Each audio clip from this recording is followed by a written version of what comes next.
અગ્નિમીડે પુરોહિતમ યજ્ઞસ્ય દેવ મૃત્વિજમ હોતારમ રત્નદાતમમ. નમસ્કાર વિદ્યાર્થી મિત્રો, બીજી પરીક્ષાની તમારી તૈયારીમાં સંસ્કૃત વિષયની તમે ખૂબ સરસ તૈયારી કરી શકો અને ખૂબ સારા માર્ક મેળવી શકો એટલા માટે આ વિડીયો તમારા માટે ખૂબ અગત્યનો છે, કામનો છે. તો છેલ્લે સુધી આ વિડીયોને જોવાનો છે અને જો તમે પહેલી વખત આ ચેનલ પર આવ્યા છો તો ચેનલને સબસ્ક્રાઇબ કરવાની છે. ધોરણ 9ના દ્વિતીય પરીક્ષા એટલે કે જે હમણાં તમારી પરીક્ષા છે એના પેપરને તો જોઈ લઈએ જરાક કેવું આવવાનું છે.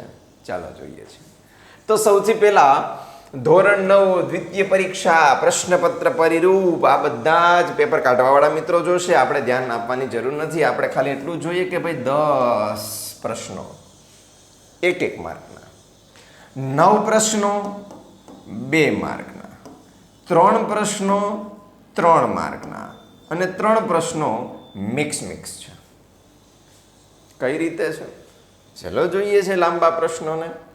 પાઠ વાઇઝ ગુણભાર છે, સ્ક્રીનશોટ લઈ લેજો જેથી કામ આવે તમારે ક્યાં, અથવા લખી લો ફટાફટ. બરાબર, આ વિડીયોને થોડા આમ પોસ્ટ કરી અને લખી લેવાનું.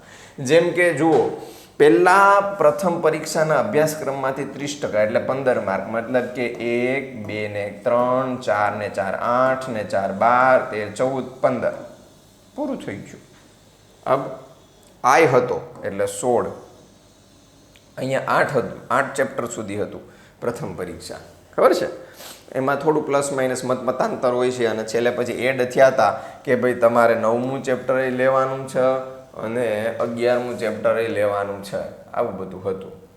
પણ આપણે ટોટલ વ્યવસ્થિત જોવા જઈએ તો સૌથી પહેલાં તમારે આ ચેપ્ટરને ખૂબ સારી રીતે તૈયાર કરવાનું છે, કારણ કે એમાં 8 માર્ક છે. આનું શું કરીશું તો કે આ ચેપ્ટરનો આપણે અનુવાદ તૈયાર કરીશું, આ ચેપ્ટરના આપણે પ્રશ્ન જવાબ તૈયાર કરીશું, આ ચેપ્ટરના સ્વાધ્યાયને પણ આપણે તૈયાર કરીશું.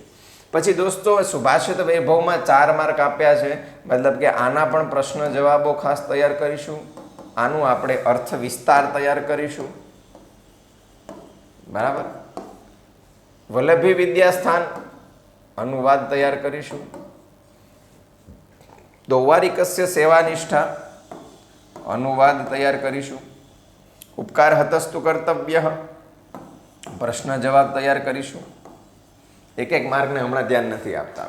સુભાષિત સપ્તકમ અનુવાદ તૈયાર કરીશું. અહીંયા પણ અનુવાદ હનુમદ વર્ણિતનું ખાસ અનુવાદ તૈયાર કરીશું. બરાબર છે. તો હવે જોઈએ કે આ ચેપ્ટરની અંદરથી શું તૈયાર કરવાનું છે. અપઠિત જે છે 4 માર્કનું એ શું હશે તો કે ભાઈ ફકરામાંથી પ્રશ્ન જવાબ.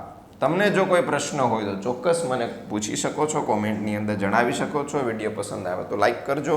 સંધિ લખવાની છે દોસ્તો 2 માર્કની અંદર 2 સંધિ. કૃદંત 1 ઓળખાવો, સંબંધક ભૂતકૃદંત વા અને ય અને હેત્વર્થમાં તુમ, તમારે આટલું જ કરવાનું છે.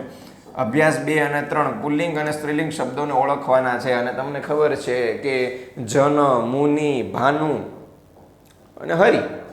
મુનિ એટલે હરિ, ભાનુ, આ 3 શબ્દો પુલ્લિંગના છે અને બાકીના લતા, મતી, ભૂમિ, નદી અને ધેનુ આ સ્ત્રીલિંગના શબ્દો છે. તો એને તમારે ઓળખવાના છે. માત્ર ક્રિયાપદની ખાલી જગ્યા, તો એની અંદર ક્રિયાપદમાં પેલું નહીં કહેતા સહ પુસ્તકમ પઠતી ને અહમ પુસ્તકમ પઠામી, ત્વમ પુસ્તકમ પઠસી. તો સહ તૌ તે, ત્વમ યુવામ યુયમ, અહમ આવામ વયમ, અહમ મી આવામ વહ, વયમ મહ, ત્વમ સી યુવામ થહ યુયમ થ. બધી જ વસ્તુ તમને ખબર છે અને આપણે વર્ગખંડની અંદર ખૂબ સારી રીતે આનો અભ્યાસ પણ કર્યો છે. આ બ્લુ પ્રિન્ટ છે, પણ બ્લુ પ્રિન્ટ ઉપર આપણે બહુ ધ્યાન આપવાની જરૂર નથી. આપણે સીધા જઈએ છીએ આપણા પ્રશ્નપત્રના પરિરૂપ નમૂનાનું પ્રશ્નપત્ર સીધા. તો સૌથી પહેલા વિભાગ એ જુઓ, તમને આપ્યા છે અહીંયા 2 માર્ક, અહીંયા આપ્યા છે 2. સંસ્કૃત શબ્દોના અર્થ તો અતીવ અને વિશારદ અર્થ લખવાનો. આના માટે શું કરશો તમે, દરેક ચેપ્ટરના સ્વાધ્યાયમાં જે શબ્દાર્થ આપ્યા છે ને, ચેપ્ટર પૂરું થાય પછી એ શબ્દાર્થ ખાસ તૈયાર કરો દોસ્તો. એનાથી તમને ખૂબ ફાયદો થશે.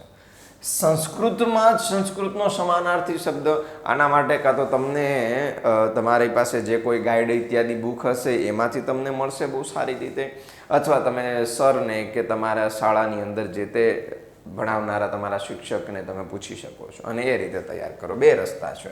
તો વિહગહ પક્ષી થશે, ખગઃ એટલે પણ પક્ષી થશે. વિરુદ્ધાર્થી શબ્દ છે, વિરુદ્ધાર્થકમ શબ્દમ સદકૃત્ય, તો અસત્કૃત્ય સિમ્પલ વિરુદ્ધાર્થી સહેલો પડશે, સમાનાર્થીમાં થોડીક મુશ્કેલી પડશે દોસ્તો, એનું વાંચન વધારે કરજો.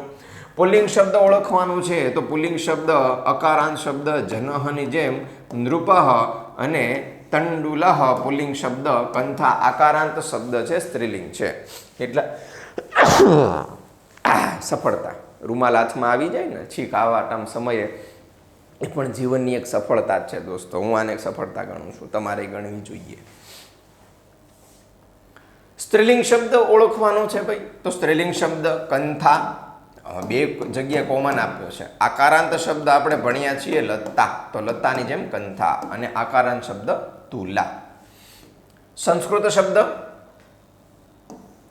લખો કરવત, તો સંસ્કૃત શબ્દની અંદર કરવતને શું કહેવાય, તો પાટ્યતામ ક્રકચેન વા. પેલા જ્યારે સકાર સર્વિલક મારવાની વાત કરે છે એ ઉપકાર હતસ્તુ કર્તવ્ય ચેપ્ટરની અંદર એની અંદર આવે છે કે ભાઈ આને કાં તો ક્રકચથી કાપી નાખો કરવત વડે. યોગ્ય રૂપમ ચિત્વા રિક્ત સ્થાનમ પૂરયત વયમ ત્વામ જગત સાક્ષી રૂપમ નમામહ. બરાબર, વયમ ત્રણેયમાં મહ પણ તમારે તો પેલું શ્લોકને આધારે જવાનું છે. વયમ ત્વામ સ્મરામો વયમ ત્વામ ભજામો વયમ ત્વામ જગત સાક્ષી રૂપમ નમામઃ સદેકમ નિદાનમ નિરાલંબમીશમ ભવાંબોધિપોતમ શરણ્યમ રજામ. તમને બધાને આવડે છે, મારી સાથે ગાવાનું છે. કેટલાને આવડે છે બધા કોમેન્ટની અંદર મસ્ત રીતે નાખો મેસેજ. રેખાંકિત પદસ્ય કૃદંત પદમ, તો કૃદંતને ઓળખવા માટે અંડરલાઈન કરેલી છે. રેખાંકિત એટલે કે અંડરલાઈન તુમ, તો તુમ માટે કયો કૃદંત છે તમારે કોમેન્ટ કરી જણાવવાનું છે, તમારા ઉપર નાખું છું. પુનઃ વત્તા અયમ સંધિ જોડો તમને આપી દઉં છું. પુનરયમ, પુનરપીની જેમ બનશે પુનરયમ. તો હવે આગળ વધીએ દોસ્તો. વિભાગ બી ગદ્ય. પ્રશ્નના ઉત્તર લખો ગુજરાતી ભાષામાં. સકારે શેનું ફળ ભોગવવાનું છે? સકારે શું કર્યું તો તમે સૌ જાણો છો. ચારુદત્તને ફસાવવા માટે થઈને દેવસેનાની માસીની છોકરી વસંતસેનાને તમને બધી ખબર છે ને, મારી નાખવાનો પ્રયત્ન કરે અને પછી હવે એને એના કરેલાનું ફળ ભોગવવાનું છે. રાત્રે મહારાજને મળવામાં કોણ કોણ જઈ શકે છે? આહુતાન પરિચિતાન, જે બોલાવેલા અને જાણીતા લોકો જઈ શકે છે. ચાતક શિશુએ તડાગ જળ શા માટે ન પીધું? કુલસ્ય આચારઃ, ચેપ્ટર નંબર 2, તમને બધાને યાદ છે. શિકારીને જોઈને કાગડાએ શું વિચાર્યું? તો આ લખો અથવા આ લખો. બરાબર, બેમાંથી તમને જે લખવાનું મન થાય તે. પેલું વ્યાતઃ તંડુલકણાન, કબૂતર વાળું ચેપ્ટર યાદ છે ને, તો એની અંદર સવારમાં કાગડો જ લઘુપતનક નામો, લઘુપતનક નામનો કાગડો છે. વિચારે છે સવારમાં યમરાજના દર્શન થઈ ગયા, આજે તો શું કંઈક ખરાબ થવાનું છે. ઉત્તરાણી લિખત, પ્રશ્નોના ઉત્તર લખો. ગુજરાતીની અંદર પદ્ય અને એના પણ 6 માર્ક, પેલાની અંદર પણ 6 માર્ક હતા, 2. તો મિત્ર શા માટે શત્રુ થઈ જતો હોય છે? વેદિતવ્યાની મિત્રાણી, ચેપ્ટર નંબર 11. 5 અક્ષય નિધિ કયા કયા છે? ચેપ્ટર નંબર સુભાષિત પંચૈતાન્યક્ષયો નિધિ. શીલમ સોયમ અનાલસ્યમ પાંડિત્યમ મિત્ર સંગ્રહ. આ 5 પંચૈતાની અક્ષયો નિધિ. કવિ બાંધવ કોને માને છે? તો કવિ બાંધવ કોને માને છે? રાજદ્વારે સ્મશાને ચ યસ્તિષ્ઠતિ શ બાંધવ, એ વાળો શ્લોક જે સૌથી છેલ્લો શ્લોક તમારા સુભાષિતની અંદર, એ તમારે તૈયાર કરવાનો છે. વિભાગ સી. ગદ્યખંડ વાંચીને પ્રશ્નોના જવાબ સંસ્કૃતમાં લખો. સંસારઃ કીદૃશઃ, તો સંસારઃ વિચિત્ર રુચિરયમ સંસારઃ, આખે આખો અહીંયા સુધી લખી દેવાનો, પૂર્ણ વિરામ આવી ગયો. એકસ્મિન પરિવારે કા ભિન્ના ભવતી, તો કે ભાઈ એક પરિવારની અંદર એકસ્મિન પરિવારે જાતાનામ સમાન આચાર વિચારાણામ જનાનામ રુચિર ભવતી, કેવી? ભિન્ના ભિન્ના રુચિ. વિભિન્નેષુ પરિવારેષુ જાતાનામ કા ન કરણીય, વિભિન્નેષુ ઉત્પન્નાનામ જનાનામ કા વાર્તા. સમાન પિતૃકેષુ પુત્રેષુ કશ્ચિત આમ્લમ રોચયતે કશ્ચિત મધુરમ રોચયતે. શું બનશે? મધુરમ. કે ભોજન રસાહ અત્ર વર્ણિતા, ભોજનના કયા કયા રસનું અહીંયા વર્ણન કરેલું છે? તો અહીંયા વર્ણન કરેલું છે મધુરમ, લવણમ અને આમ્લમ, આટલાનું વર્ણન કરેલું છે. બરાબર? અત્ર ભોજનના રસ આટલા છે. વિભિન્નેષુ પરિવારેષુ જાતાનામ કા ન કરણીયા, વાર્તા, વાર્તા એટલે વાત. અલગ અલગ પરિવારમાં જન્મેલા લોકોની વાર્તા ન કરણીયા, વાત ન કરવી જોઈએ. શું કામ? કારણ કે એક જ પરિવારમાં અલગ અલગ છે. થોડોક વિચિત્ર પ્રશ્ન છે, પણ વાંધો નહીં, આપણે જવાબ મળી ગયો. તો આ રોકડા તમને 5 માર્ક મળે છે દોસ્તો. IMP કરી જ લેવાનું છે. ગદ્યખંડનો ગુજરાતી ભાષામાં અનુવાદ, અને આ ચેપ્ટરમાંથી જ હશે. ચેપ્ટર નંબર 15 મોસ્ટ IMP, જેના 8 માર્ક છે. તો 5 માર્ક આના અને 3 માર્કનો આ ફકરો, જેના તમને મળે છે 3. તો 5 ને 3 8 રોકડા માર્ક છે. તો જે ઈર્ષાગ્રસ્ત હોય તે બીજાના દુર્ગુણાનું વાદ હરોચતે, બીજાની ખરાબ વાતો એને ગમે છે અને પોતાના ગુણો, પોતાના વખાણ કરી ગમે છે. આત્મશ્લાઘા. જે ખલું સજ્જન, જે સજ્જન છે તેને બીજાનો અપવાદ ગમતો નથી, ક્યારેય પણ ગમતો નથી. બીજાની નિંદા, ખોટી વાતો. કોઈક એવા અસૂયકા, હા ઈર્ષાળુ લોકો છે જે પોતાનું હિત હોવા છતાં પણ અનુશાસનને સહન કરી શકતા નથી. નાટ્યખંડનો ગુજરાતી ભાષામાં અનુવાદ કરો તો સંન્યાસી અને દૌવારિક. બસ 2 લીટી અને 3 માર્ક. એલા મોજ મોજ બનશે હું, અથવા શકાર ચારુદત્ત સરવિલક, 3 લીટી અને 3 માર્ક. કેવું મસ્ત છે, કરી જ લેજો. મોસ્ટ IMP સંન્યાસી અને દૌવારિક વાળું ચેપ્ટર છે એ, અને શકાર અને સરવિલક વાળું, બેમાંથી કોઈ એકમાં આવી જ જશે 100%. અને અહીંયા ગુજરાતી ભાષામાં અનુવાદ કરવાનો છે તો જે રામાયણ વાળું છે, હનુમાનજીએ વર્ણન કરેલું વૃત્તાંત, એ 14મા ચેપ્ટરને તમારે તૈયાર કરી લેવાનો છે. અને પેલા 5 શ્લોક તો ખાસ તૈયાર કરી લેજો. વાપી જલાનામ મણિમેખલાનામ શશાંક ભાષામ પ્રમજા જનાનામ. વસંત ઋતુનું વર્ણન છે તો વસંત ઋતુ વાળું 6થું ચેપ્ટર સર્વમ ચારુતરમ વસંતે, તો એના કરતાં આ કરી લેવું વધારે સહેલું પડશે. બરાબર? વિભાગ ડી, ફકરો સુધારીને સુવાચ્ય અક્ષરે ફરીથી લખો તો વેદાંગાની. તો શું બનશે? અહીંયા તમને ખબર છે, વેદાંગાની. તમને અનુસ્વાર અનુનાસિક ભણાવી દીધો. 3 માર્ક નહીં, કેટલા? 4 માર્ક છે. પુરાણમ, અલ્પ વિરામ આવ્યો છે માટે અહીંયા પુરાણમ. આ થઈ ગયું વેદાંગાની, પુરાણમ. પછી ગંધર્વ વેદ, તો ગંધર્વ વેદ, ન અડધો કરવાનો, માથે મીંડું છે એની જગ્યાએ. અને સમતી, એની અંદર સ પછી અડધો ન, આ રીતે આવશે 4. હવે આ કઈ રીતે આવે છે એના માટે તમારે ફકરો સુધારીને ફરીથી લખો. એક વિડીયો મેં ઓલરેડી 10મા વાળા માટે બનાવ્યો છે, એ જ તમને લાગુ પડે સેમ ટુ સેમ. જો તમે ના ભણ્યા હોવ તો ચોક્કસ એ વસ્તુ ભણી લેજો. પછી આ દરિદ્રાય ધનમ દેયમ જ્ઞાનમ દેયમ જડાય છે પિપાસિતાય પાનીયમ ને ક્ષુધિતાય છે ભોજનમ. શ્લોક પૂર્તિ કરવાની. અને નાસ્તિ મેઘ સમમ તોયમ, નાસ્તિ ચાત્મ સમમ બલમ, નાસ્તિ ચક્ષુ સમમ તેજો, નાસ્તિ ધાન્ય સમમ પ્રિયમ. તમને આવડે છે માટે તમારે કોમેન્ટમાં શ્લોકને મસ્ત રીતે લખવાનો છે. કમ્પ્લીટ. બરાબર? ફકરો વાંચી પ્રશ્નોના ઉત્તર. આ જે પેલું અપઠિતમ હતું ને 4 માર્કનું, એ તમારા રોકડા માર્ક છે. 5 ને 4 9 માર્ક મળી જશે દોસ્ત. બ્રહ્મસ્થલમ નામ ગ્રામ કુત્ર અસ્તિ, તો અસ્તિ કાલિંદી તટે. ક્યાં? અહીંયા સુધી આખું લખી દેવાનું, પૂર્ણ વિરામ. અગ્નિસ્વામી નામ બ્રાહ્મણ કસ્મિન ગ્રામે અવસત, તત્ર અગ્નિસ્વામી નામ કશ્ચિદ વિપ્રહ અવસત. તત્ર એટલે કુત્ર? તો કે કાલિંદી તટે બ્રહ્મસ્થલી નામાભિધ.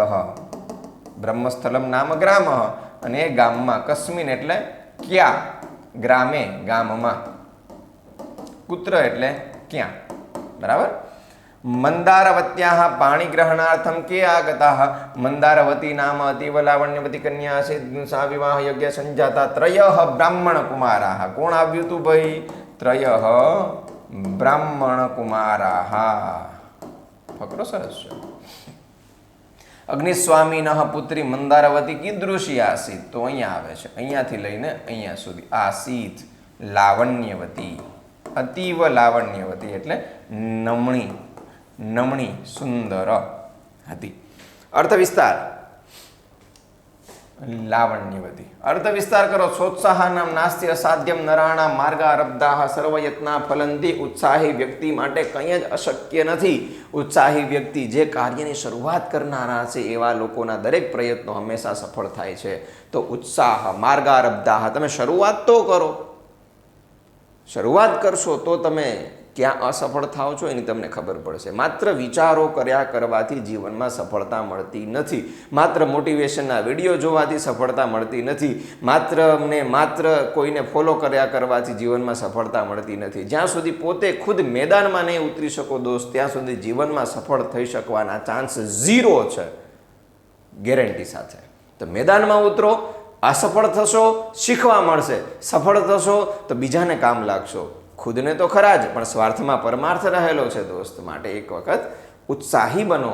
ઉત્સાહી વ્યક્તિ માટે નાસ્તિ અસાધ્યમ, કંઈ અસાધ્ય નથી, કંઈ અઘરું નથી, ઇમ્પોસિબલ નથી. પછી અહીંયા અર્થ વિસ્તાર કરો. શત્રુન સમ્યક બીજાનાતિ દુર્બલાય બલીય સહ ન તેષામ ચાલ્યતે બુદ્ધિ શાસ્ત્રાર્થકૃત નિશ્ચયાઃ. તો આ 2 વસ્તુને તમારે ખાસ તૈયાર કરવાની છે બહુ મસ્ત રીતે. અને આમાંથી તમને જે સહેલો લાગે એના વિશે તમારે અર્થ વિસ્તાર કરવાનો છે. તો આ પ્રમાણે મસ્ત મજાના તમારા આ પેપરની અંદર કોઈ પણ પ્રકારનો ડાઉટ હોય તો કોમેન્ટ કરી જણાવો. મેં પ્રશ્ન પૂછ્યા છે એવો કોમેન્ટ કરો. અને સાથે સાથે તમે નવા જો ચેનલમાં હો તો સબસ્ક્રાઈબ કરી અને આ ચેનલ સાથે જોડાયેલા રહો, કારણ કે હું ઘણું બધું આવું બધું તમારા કામનું મૂકવાનું છું. તો મળીએ છીએ નવા વિડીયોની અંદર. ત્યાં સુધી બધાને બાય.